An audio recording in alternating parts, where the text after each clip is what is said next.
और दोस्तों, reality classes में आपका स्वागत है। इस वीडियो में हम लोग अलंकार टॉपिक को कवर करेंगे। आपके एग्ज़ाम में अलंकार से ज़्यादा क्वेश्चन नहीं पूछे जाते हैं और अलंकार वैसे तो ये टॉपिक काफ़ी विशाल है, मतलब इसमें जो अर्थालंकार है ना उसके अंतर्गत बहुत सारे भाग आते हैं, लेकिन वो आपको पढ़ना नहीं है। एग्ज़ाम के हिसाब से जो पढ़ाई करेगा ना उसके सिलेक्शन के चांस हमेशा अच्छे रहेंगे। जो चीज़ें आपको यहाँ पे बताई जा रही हैं और जितनी बताई जा रही हैं उतने पे ही आपको ध्यान देना है, उसको बार बार रिवीजन करना है। पहले हम लोग थ्योरी देखेंगे, उसके बाद प्रीवियस ईयर जो यूपी ट्रिपल एससी के अलग अलग एग्ज़ाम्स हैं उसमें जो अलंकार से क्वेश्चन आए हैं वो हम लोग देखेंगे। तो चलिए स्टार्ट करते हैं। अलंकार को इंग्लिश में बोलते हैं फिगर ऑफ स्पीच। परिभाषा सबसे पहले लिखी हुई है, शब्द और अर्थ की शोभा बढ़ाने वाले धर्म को अलंकार कहते हैं। इसका मतलब ना समझ में आ रहा हो तो मैं साधारण भाषा में बता रहा हूँ कि जो साहित्य है ना तो उसमें हम लोग देखते हैं कि कुछ इस तरह के शब्द यूज किए जाते हैं जिससे कि शब्द के माध्यम से और अर्थ के माध्यम से, कई बार तो शब्द के माध्यम से उसमें कुछ विशेष चीज़ें उत्पन्न होती हैं तो उसी को शब्दालंकार बोलते हैं। और जब उसमें अर्थ के माध्यम से, मतलब उसको जो अर्थ है ना वो कुछ इस तरह से निकलता है कि हमको उसमें कुछ अलग अनुभव होता है तो उसको हम लोग अर्थालंकार बोलते हैं। तो अलंकार के दो भाग होते हैं और अलंकार को हिंदी में आभूषण बोलते हैं। अलंकार, आभूषण, हिंदी मीडियम के जो लोग होंगे उनको पता ही होगा, हिंदी में उन्होंने कई जगह पढ़ा होगा। जब अलंकार है ना वो आभूषण के लिए यूज किया जाता है। तो अलंकार के वैसे तो 3 भेद होते हैं लेकिन 2 ही आपको पढ़ने हैं, शब्दालंकार और अर्थालंकार आपको पढ़ने हैं। एक उभयालंकार होता है, वो पढ़ने की ज़रूरत है नहीं। फिर से मैं बोल रहा हूँ, आपको ज्ञानी नहीं बनना है, आपको पेपर निकालना है। तो शब्दालंकार जैसा नाम से समझ में आ रहा है कि शब्दों के माध्यम से जब चमत्कार उत्पन्न होता है तो उसको शब्दालंकार बोलते हैं। शब्दालंकार के 3 भेद होते हैं, अनुप्रास अलंकार, यमक अलंकार और श्लेष अलंकार। अनुप्रास अलंकार में क्या होता है कि वर्णों की आवृत्ति होती है, लिखा है ना जहाँ पर वर्णों की 2 या 2 से अधिक बार आवृत्ति हो। आवृत्ति मतलब बार बार होना है। बहुत आसान है इसको पहचानना। जैसे एग्जाम्पल लिखा है, मुदित महीपति मंदिर आए, सेवक सुचित सुमंत बुलाए। तो मुदित में माँ आया, वर्ण और शब्द में अंतर समझ में आना चाहिए। मुदित ये शब्द है, जबकि अक्षर या वर्ण की बात की जाए तो वो माँ है जो। तो माँ यहाँ पे मुदित में भी है, महीपति में भी है, और मतलब स्टार्ट हो रहा है, और मंदिर में भी माँ से स्टार्ट हो रहा है। तो माँ की आवृत्ति हो गई, माँ वर्ण की। ऐसे यहाँ पे सेवक, सचिव, सुमंत, इसमें सा की आवृत्ति हो रही, तो ये कौन सा अलंकार हो गया? अनुप्रास अलंकार। वर्ण की आवृत्ति होती है, ये याद रखना है आपको अनुप्रास अलंकार में। यमक अलंकार में क्या है? शब्द की आवृत्ति होती है, शब्द की आवृत्ति होगी और वो शब्द जितनी बार यूज होगा ना उसके अलग अलग अर्थ होंगे। ये यमक अलंकार है। सबसे कॉमन आप लोगों ने काली घटा का घमंड घटा पढ़ा होगा। उसमें काली घटा जो होता है ना, घटा मतलब बादल, काली घटा आ गई ना, और घमंड घटा, घटा मतलब कम हो जाना। ऐसे ये दूसरा है, कनक कनकते सौगुनी मादकता अधिकाय। तो इसमें जो कनक है ना, तो एक का अर्थ है सोना, दूसरे का अर्थ है धतूरा। तो शब्द की आवृत्ति हो रही है, 2 या 2 से अधिक बार हो और उनके अर्थ अलग अलग हों, तो वहाँ पे होता है यमक अलंकार। तीसरा है श्लेष अलंकार। ये सब शब्द अलंकार के हैं। यहाँ पे शब्द के माध्यम से कुछ चमत्कार उत्पन्न हो रहा है ना, जब अर्थ अलंकार आगे देखेंगे ना तो वहाँ पे अर्थ के माध्यम से होगा। तो श्लेष अलंकार में क्या होता है कि जब शब्द है ना वो एक बार प्रयुक्त होता है लेकिन उसके जो अर्थ है ना वो अलग अलग होते हैं। बहुत ही कॉमन इसका एग्जाम्पल ये दिया गया है, रहीमन पानी राखिए बिन पानी सब सोन, पानी गए न उबरे मोती मानस चून। तो इसमें पानी के ना 3 अलग अलग अर्थ हैं। रहीमन पानी राखिए, पानी का मतलब गरिमा, इज्जत, और बिन पानी सब सोन, पानी होता है मतलब वाटर जिसको बोलते हैं, और पानी गए न ऊपर है मोती मानस चून, तो एक का मतलब है चमक। तो श्लेष और यमक में ना बस यही है कि यमक में आवृत्ति होती है शब्द की और उनका अर्थ अलग अलग होता है इसमें, जबकि श्लेष में जो शब्द है ना उसकी आवृत्ति नहीं होती है बल्कि उसका अर्थ अलग अलग होते हैं। चलिए आगे देखते हैं, एक दो और एग्जाम्पल अभी जब क्वेश्चन कराएंगे तो आपको समझ में आ जाएगा। तो शब्द अलंकार में शब्द के माध्यम से चमत्कार उत्पन्न होता है। भाई अर्थालंकार दिया गया है तो अर्थालंकार में क्या होता है, अर्थ के माध्यम से उत्पन्न होता है चमत्कार। और यहाँ पे लिखा है कि अर्थालंकार के 100 से अधिक भेद हैं। तो मैंने बोला था ना कि अर्थालंकार के बहुत सारे टाइप्स हैं। आपको मैं यहाँ पे 5 टाइप्स सजेशन दे रहा हूँ कि उतने आप याद रखिए। उपमा अलंकार, रूपक अलंकार, उत्प्रेक्षा। तो उपमा, रूपक, उत्प्रेक्षा, अतिशयोक्ति और मानवीकरण, ये 5 आप याद रखिए। इसके अलावा आपके लेवल में क्वेश्चन आएगा नहीं इससे ऊपर, मतलब इसके अलावा आने के बहुत कम चांस हैं, क्योंकि आप अब 10 और बता देंगे आपको। यदि मैं बता सकता हूँ, मेरे पास नोट्स में लिखा भी है, लेकिन वो आपके काम का नहीं है, तो फिर पढ़ाने से ही क्या फ़ायदा। तो उपमा अलंकार में हम लोग उपमा, रूपक और उत्प्रेक्षा है ना एक दूसरे से कनेक्ट करके पढ़ेंगे। तो ये सब अर्थालंकार के हैं टाइप्स। तो तीनों में क्या होता है कि अर्थ के माध्यम से कुछ चमत्कार उत्पन्न होता है। तो सबसे पहले उपमा का होता है ना किसी से तुलना करना। उपमा शब्द का यदि मतलब निकाला जाए तो यही निकलता है ना कि किसी से इसकी उपमा दी जा रही थी, मतलब तुलना की जा रही है। तो यह तुलना समान धर्म, स्वभाव, शोभा, गुण, इन सब के आधार पे की जाती है। तो जो उपमा अलंकार है ना उसके 4 अंग होते हैं, इन पे भी क्वेश्चन बनता है। उपमेय क्या होता है, उपमान, वाचक शब्द और समान धर्म, ये सब क्या होता है। तो उपमेय उपमान पहले आप सबसे पहले समझिए। तो उपमेय मतलब जिसकी उपमा की जाए या जिसकी तुलना की जाए। उपमेय जो तुलना करने योग्य है, मतलब जिसकी तुलना की जा रही है। उपमान मतलब जिससे तुलना की जाए। अभी इसका एग्जाम्पल देखेंगे ना तो आपको मैं बताऊंगा उपमेय, उपमान और वाचक शब्द और समान धर्म क्या है। अब वाचक शब्द जो है ना ये बहुत इंपॉर्टेंट है, क्योंकि इससे आप यदि कुछ भी नहीं आता ना तो वाचक शब्द से आप तुरंत देखते ही समझ जाएंगे कि इसमें उपमा अलंकार है, क्योंकि इसी से उपमा प्रकट होती है। तो कौन से शब्द आएंगे वहाँ पे, तुल्य, सा, सी, ज्यों, समान, समान भी आता है। इन सब का मतलब समान ही होता है। अब आता है समान धर्म। तो जिस गुण को लेकर उपमा दी जाए उसको हम लोग समान धर्म बोलते हैं। चलिए एग्जाम्पल देखते हैं। तो इसमें दिया गया है एग्जाम्पल, पीपर पात सरिस मन डोला। बहुत ही कॉमन एग्जाम्पल है, वैसे में हम लोग देखेंगे। तो पीपर के पत्ते के समान, पीपर पात, पीपल को पीपर लिखा है यहाँ पे। तो पीपल के पत्ते के समान, सरिस मतलब समान, मन डोला मतलब मन डोलने लगा। इसका मतलब ये हुआ। तो अब हम लोग सबसे पहले उपमेय और उपमान देखेंगे।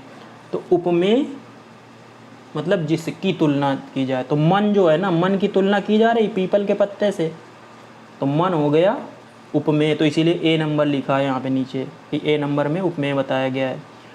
और बी नंबर में उपमान है। तो जो पीपर का पत्ता है ना जो, वो उपमान है।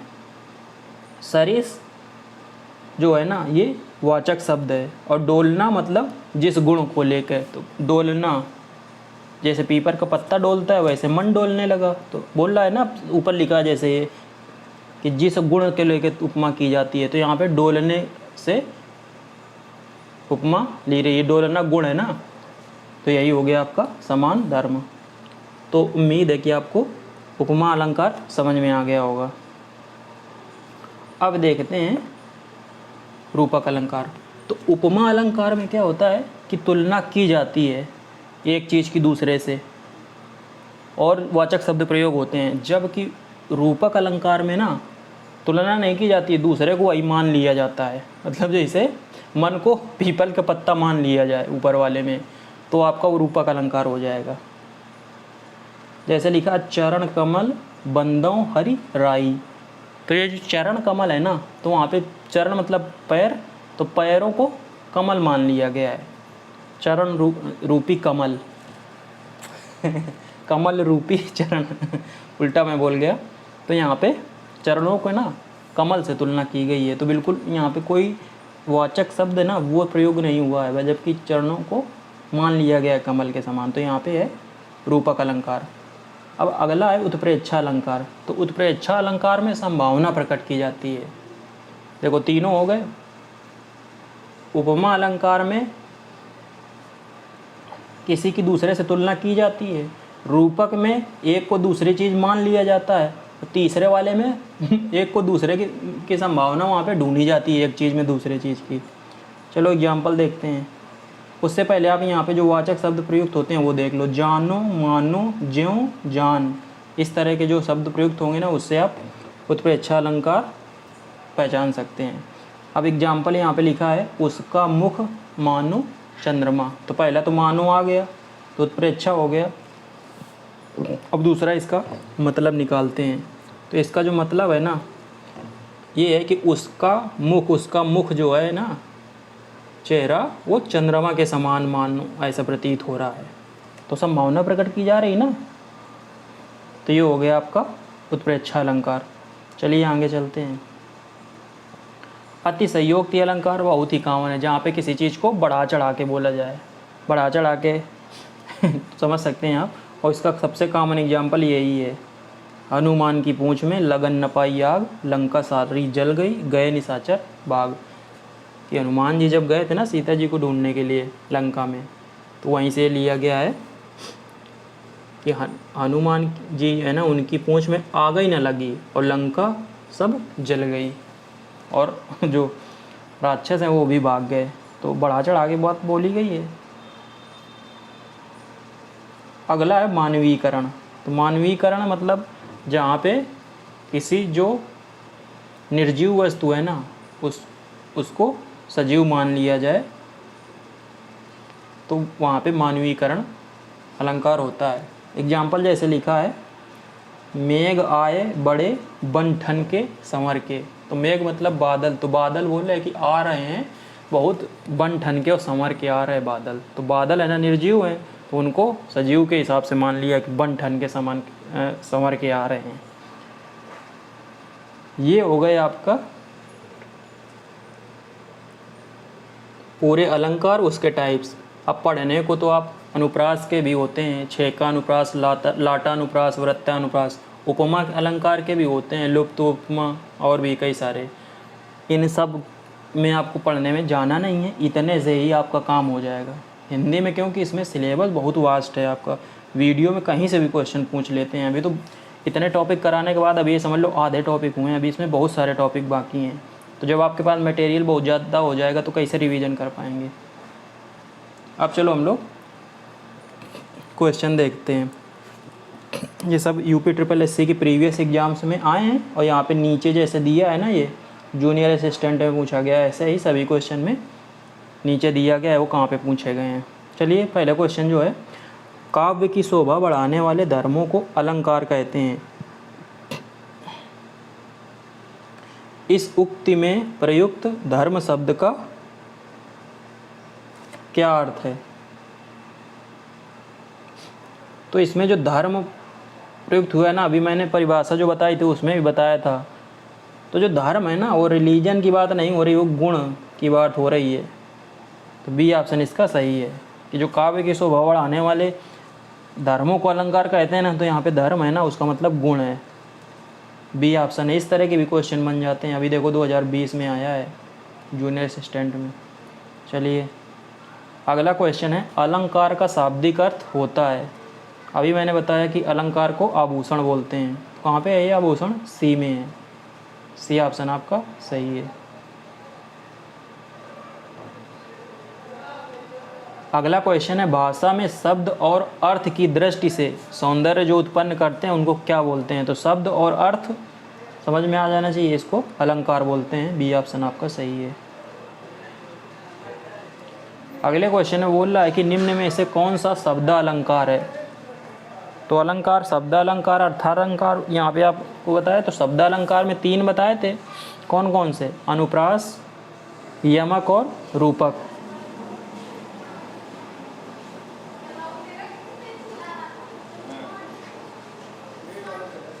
रूपक नहीं, अनुप्रास, यमक और श्लेष।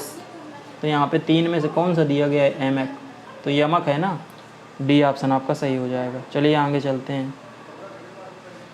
सजना है मुझे सजना के लिए, इसमें कौन सा अलंकार है? तो आपको इसमें कन्फ्यूजन हो सकता है यमक में और श्लेष में। तो जब यमक अलंकार होता है ना तो ट्यूनिंग कुछ बैठती है। जैसे इसमें लिखा है सजना है मुझे सजना के लिए, तो इसमें यमक अलंकार है। अब मैं बताता हूँ कैसे है कि सजना का जो पहले का अर्थ है ना, तो सजना का मतलब सजना संवरना, और सजना के लिए मतलब होने वाले पति के लिए। चलिए आगे चलते हैं। आ गया रहीमन पानी राखिए, बिन पानी सब सून, पानी गए न उबरे मोती मानुष चून। तो यहाँ पे आपको लग रहा होगा कि पानी तो 3 बार आया है, लेकिन यहाँ पे देखिए कोई आपस में वैसा कनेक्शन नहीं है। जबकि यमक अलंकार में ना ट्यून कुछ मैच करती है। तो ये हो गया आपका श्लेष अलंकार। इसका एग्जाम्पल मैंने अभी बताया। तो ऊपर देखो ये कितने बार आया है, ये तो देख लो। चलिए अगला है रावण सिर सरोज बनचारी, चली रघुवीर सिली मुख धारी। तो बोल रहा है सिली मुख में कौन सा अलंकार है? तो मैंने पर्यायवाची शब्द जब बताए थे ना, उसमें सिली मुख को 2 जगह बताया था, आप जाके वीडियो देख सकते हैं। तो सिली मुख का मतलब क्या होता है? भौंरा भी होता है और दूसरा होता है बाण। तो सिली मुख में कौन सा अलंकार हो गया? श्लेष अलंकार। ये ऑप्शन आपका सही है। पीपर पात सरिस मंडोला, सरिस आ गया तुरंत पता चल जाएगा कौन सा अलंकार है? उपमा अलंकार।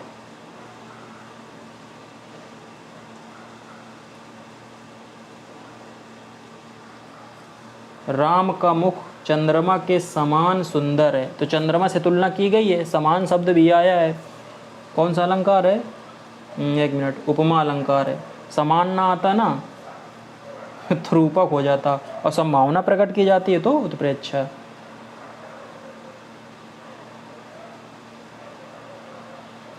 निम्नलिखित में से कौन सा अलंकार है?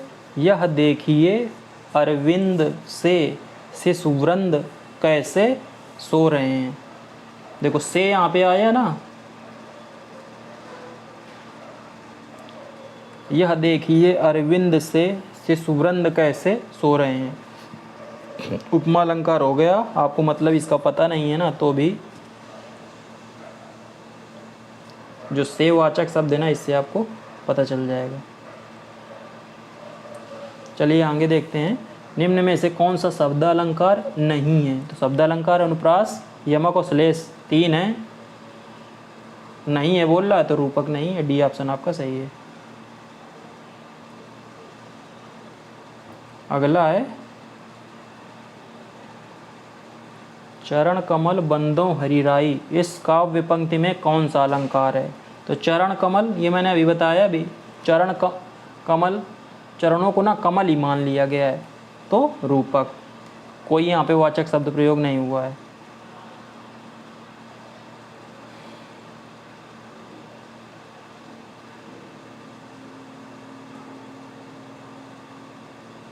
चलिए अगला क्वेश्चन देखते हैं। बीती विभावरी जागरी, अंबर पनघट में डुबो रही, तारा घट ऊषा नागरी। इसका ये तो थोड़ा सा मतलब समझने की कोशिश कीजिए, उससे भी आप बता सकते हैं। यह मतलब ना समझ में आए तो आप इसमें ढूंढिए कि कोई इसमें वाचक शब्द प्रयोग हुआ है क्या। तो यमक तो इसमें है नहीं, तो कहीं क्योंकि कोई भी शब्द है ना वो रिपीट तो हुआ नहीं, तो यमक तो आप हटा लो। तो अब ये रूपक उपमा उत्प्रेक्षा इन्हीं में से है। तो इसमें आप देखो कोई वो ऐसा वाचक शब्द ज्यों यों मानो मानो सी समान ऐसा कुछ तो दिख नहीं रहा है, तो आप पता चल जाएगा ये कौन सा है? रूपक।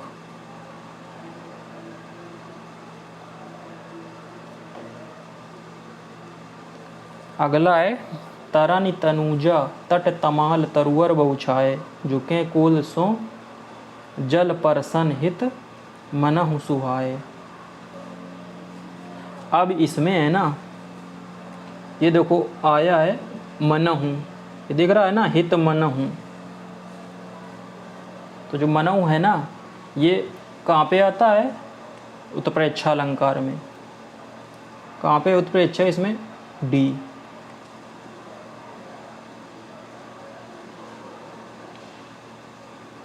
इसमें कई स्टूडेंट्स ना अनुप्रास का भी सोच रहे होंगे।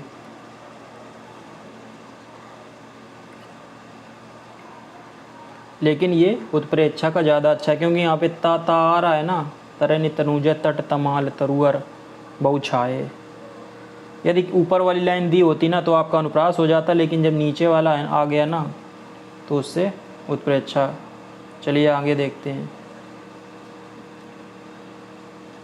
जहाँ उपमेय में उपमान की समानता की संभावना व्यक्त की जाती है, वहाँ पे कौन सा अलंकार संभावना प्रकट की जाती है? उत्प्रेक्षा। ये ऑप्शन आपका सही है। अगला है क्वेश्चन नंबर तो लिखा नहीं है, क्या लिखा है? आगे नदिया पड़ी अपार घोड़ा कैसे उतरे पार, राणा ने देखा इस पार तब तक चेतक था उस पार। दी गई पंक्तियों में कौन सा अलंकार है? पढ़ के तुरंत ही समझ में आ रहा है, अतिसंयोक्ति अलंकार है कि राणा ने इस पार देखा तब तक घोड़ा उस पार पहुंच गया चेतक। अतिसंयोक्ति अलंकार है, ये ऑप्शन आपका सही है। चलिए अगला क्वेश्चन जो है, क्या लिखा है? ऊषा सुनैले तीर बरसाती जय लक्ष्मी सी उदित हुई। ऊषा का मतलब शाम है ना, सुनैले तीर बरसा रही है, और जय लक्ष्मी सी उदित हुई, जय लक्ष्मी की तरह उदित हुई। मानवीकरण अलंकार है आपका। अब यहाँ पे सी लगा हुआ है, यदि यहाँ पे उपमा लिख देता ऑप्शन में तो आप वो कंफ्यूज हो जाते, लेकिन उपमा तो है नहीं है ऑप्शन में, तो कोई दिक्कत नहीं है। जहाँ अचेतन प्रकृति में भी मानवीय क्रियाओं का आरोप हो, वहाँ पे होता है कौन सा? मानवीकरण। डी ऑप्शन आपका सही है। अगला है कूलन में केली में कछारन में कुंजन में क्यारिन में कलित कलीन किलंकित हैं।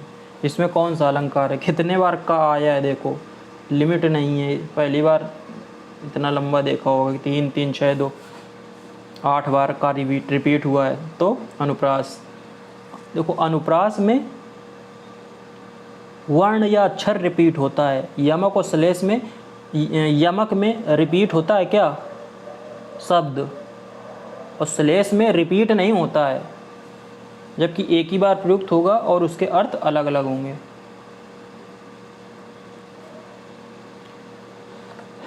अगला है जहाँ किसी पंक्ति के शब्दों में एक ही वर्ण की बात कर रहा है, एक से अधिक बार आता है, तो कौन सा अलंकार होता है? अनुप्रास। ये हो गए आपके लगभग 20 क्वेश्चन और अलंकार वाला टॉपिक कंप्लीट। ज़्यादा आपको भटकने की ज़रूरत नहीं है, जितना पढ़ाया जा रहा है उतना आप पढ़ेंगे तो आपके ज़रूर अच्छे नंबर आएंगे। समय आपके पास कम है।